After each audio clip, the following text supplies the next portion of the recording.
ନମସ୍କାର, ଜୟ ଜଗନ୍ନାଥ। ଆପଣମାନେ କେମିତି ଅଛନ୍ତି?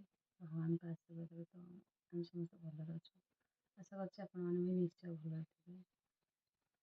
ମୁଁ ଟେଲରିଂର ଭିଡ଼ିଓ ଢାଳୁଥିଲି, କିନ୍ତୁ ମୋର ଆଖି ପ୍ରୋବ୍ଲେମ୍ ବାହାରିଲା। ଡକ୍ଟର ମୋତେ ମନା କରୁଛି ବେଶୀ ସିଲେଇ କରିବା ପାଇଁ, ସେଥିପାଇଁ ଟେଲରିଂର ଛାଡ଼ି ପାରୁନି।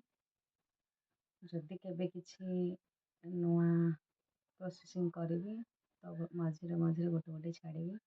ଭିଡ଼ିଓ ସହ ରେଗୁଲାର ଯୋଡ଼ି ହେଇ ରୁହନ୍ତୁ। ଝିଅର ଭିଡ଼ିଓ ତ ଡେଲି ଛାଡ଼ିବା ପାଇଁ ଚେଷ୍ଟା କରୁଛି। ଭିଡ଼ିଓଟି ଭଲ ଲାଗିଲେ ଲାଇକ୍ କରି, ସେୟାର କରି, ସବସ୍କ୍ରାଇବ୍ କରିବାକୁ ଜମାରୁ ଭୁଲିବେନି। ତା ଭିଡ଼ିଓ ସହ ଡେଲି ଯୋଡ଼ି ହେଇ ରୁହନ୍ତୁ। କୋସିସ୍ କରିବି ସିଲେଇ କରିବା ପାଇଁ, କିନ୍ତୁ ଏବେ ଟିକେ ଆଖିର ପ୍ରୋବ୍ଲେମ୍ ଅଛି। ଡକ୍ଟର ମନା କରୁଛି ବେଶୀ ପ୍ରେସର୍ ଦେବା ପାଇଁ। ଆଉ ଟେଲରିଂ କଲେ ତ ଆପଣମାନେ ଜାଣିଥିବେ କି ଆଖି ପୁରା ଫୋକସ୍ ରହେ ମେସିନ୍ ଉପରେ କପଡ଼ା ଉପରେ। ସେଥିପାଇଁ ମୁଁ ଭିଡ଼ିଓ ଛାଡ଼ିପାରେନି ଏତେଟା ଟେଲରିଂର।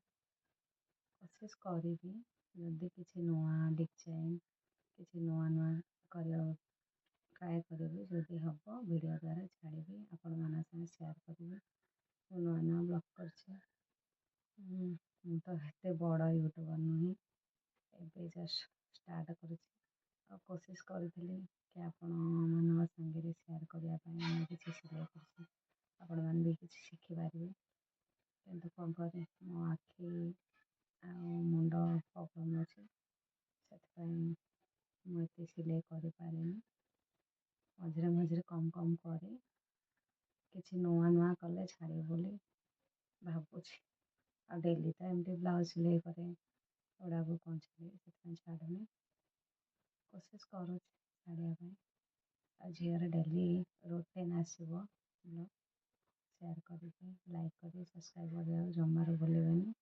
ଭଗବାନଙ୍କ ଆଶୀର୍ବାଦରୁ ଆପଣମାନେ ମୋ ସାଥ୍ ଦେଲେ ମୁଁ ଆଗକୁ ବଢ଼ିପାରିବି। ଥ୍ୟାଙ୍କ ୟୁ, ଧନ୍ୟବାଦ, ନମସ୍କାର।